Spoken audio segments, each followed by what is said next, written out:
Hello, I'm Dr. Sam Hancock of the Emerald Planet and EmeraldPlanet TV.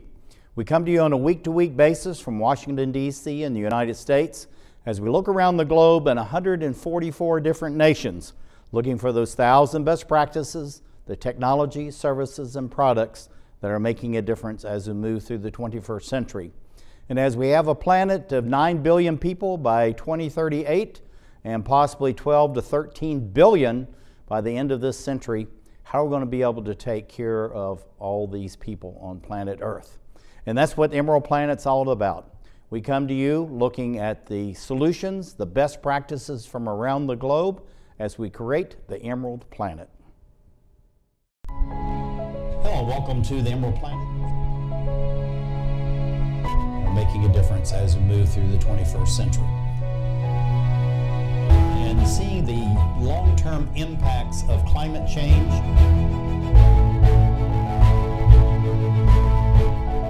We're glad to have you. Thank you for being with us.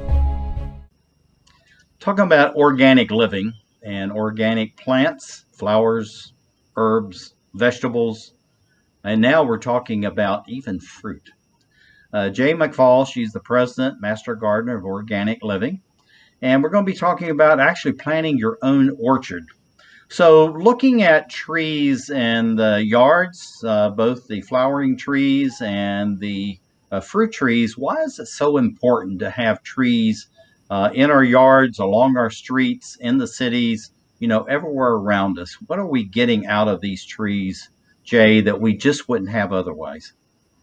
Well, they do take carbon dioxide out of the air and release oxygen. I mean, that's pretty important. And they produce fruit, and they put roots into the ground and break up some of the soil.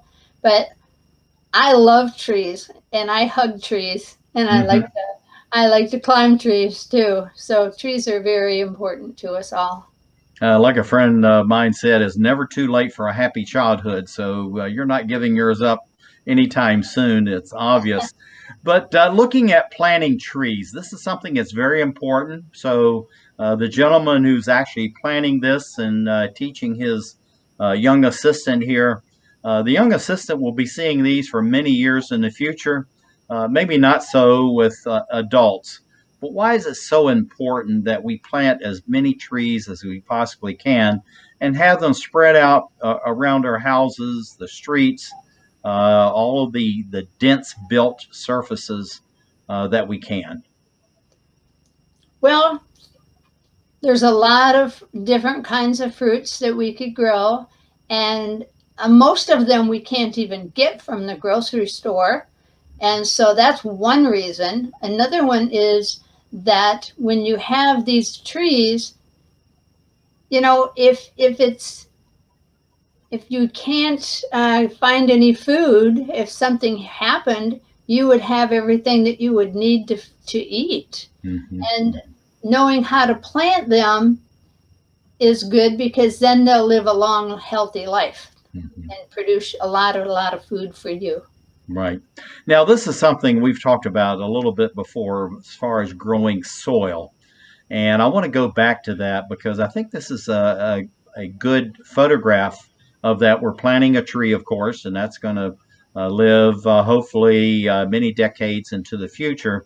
But about growing soil now, why is that so important that we do it now and not just accept whatever dirt may be available to us? But the fact is, we want good, dense soil. Yeah, well, we want to create good soil. We also want to add the minerals and the microorganisms into them. And you can see we're covering the top with mulch, because that's going to keep the moisture in. It's going to keep any weeds out, and it's going to break down and create more soil. So it's a really good thing to know how to do this. And now that little boy can help grow trees for himself and his family and his friends forever. Yeah, I mean, what this gentleman is teaching him is, you know, as the American Indians, many of the nations talk about the 7 generations And so this is what we're really looking at here, is that we're really preparing things for that seventh generation. But going to the large tree we have here, this is the upper canopy. We have the trees growing in the lower and mid canopy. What does a canopy actually mean when it comes to trees? And why is it very important to have various heights of trees, in essence, levels of trees, whether it's in our backyard or the city park? Well, the big tall trees, they offer us, you know, shade, and they'll drop a lot of leaves and create more good soil. And a lot of plants, I mean, we're down here in Florida where it's really, really hot. And a lot of plants can't live in the heat. So this is a tangerine tree, and that will grow very well in the shady area and not stress it out. Mm-hmm. Yeah, and then we have to realize that there's various levels as far as the trees are concerned. Like, really, this is more of an urban forest, and that really is a thing because I've actually planted one. And it's amazing how the plants and the trees respond if we take good care of them. Now, this is really just a cute photograph I wanted to throw in because, you know, we have these big, tall, majestic trees, and you have the tangerine tree here. But we need all types of green plants, and many of these that will be evergreens, you know, throughout the whole year. Why are evergreens spaced in with the deciduous so important? Well, everybody likes to see green in the winter, and if we don't have them, we won't. And some of them have edibles as well. This one is a palmetto, so it doesn't, but it's still nice to have the green around you. Mm-hmm, mm-hmm. It's soothing and calming. Yeah, and it's really good. We see this one again here as far as the tangerine. But why the tangerine? You don't really think of that. I mean, you're in essence, a tropical belt. But looking at the fruit of the tangerine, why is that important? Well, all the citruses, most of them will grow in light shade, and it's real nice to have them because there's been a lot of citrus greening going on, mm-hmm. and we want to keep all our citrus trees, and I do have a way to basically save their lives, mm-hmm. and I have done that quite a few times. Mm-hmm.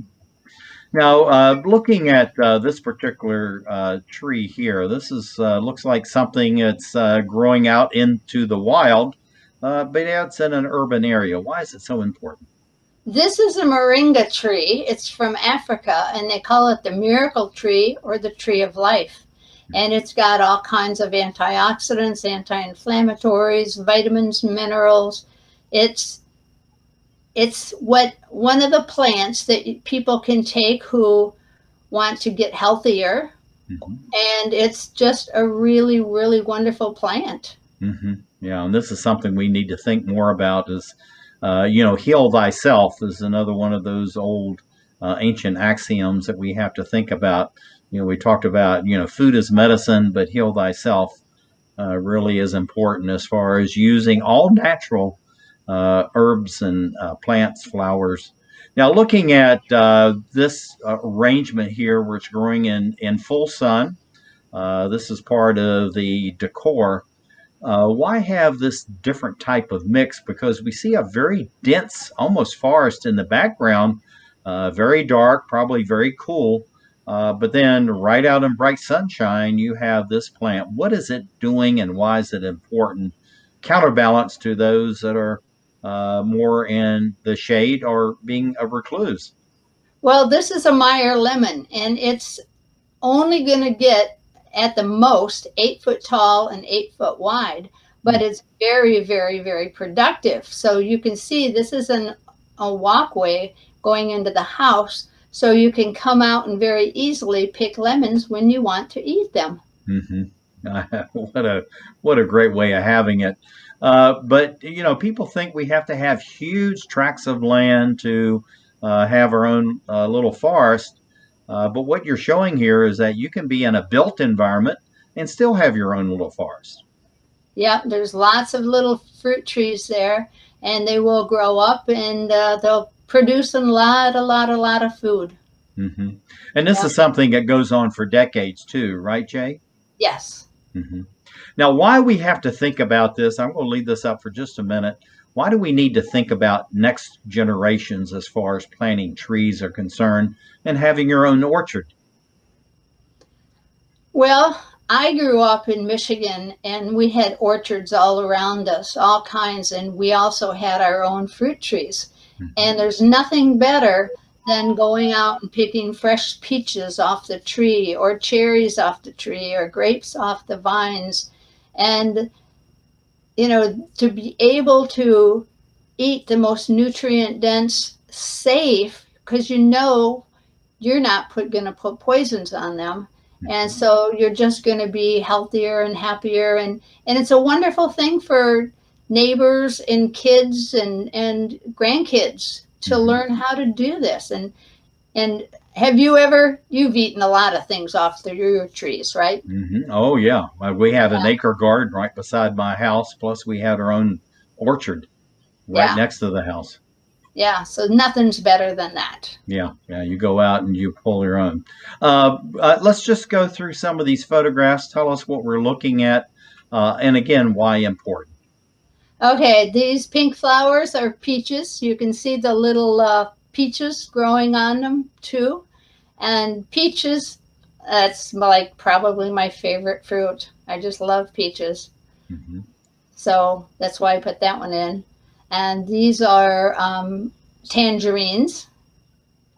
Now, going back to the dense foliage, we're looking at this very thin branches, light leaves, but then we get over to the tangerine, and these are very dense leaves, very thick, and both of these are actually pulling carbon out of the air. So what you have here is not only do you have, you know, the fruit, but also you really have a carbon sump. Why is a carbon sump so important in urban areas?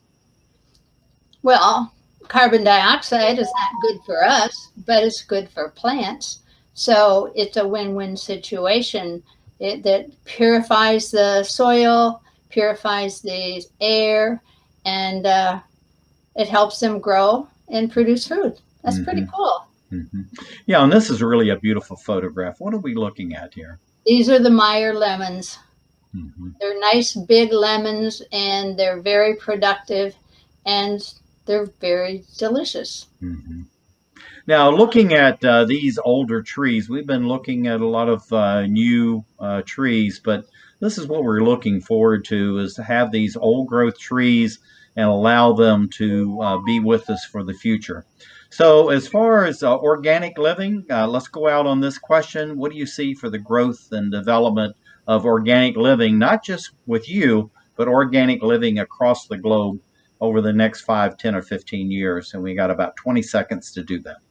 Well, people are really waking up to, like, the diseases we looked at earlier and the need for good, healthy food. And so I think it's going to be huge. People are going to be growing their food and getting healthier and happier. Well, and this really is the true next green revolution, and also it's green living. This is Jay McFall, President and Master Gardener, Organic Living. Thank you for being with us as we look around the globe to create the Emerald Planet.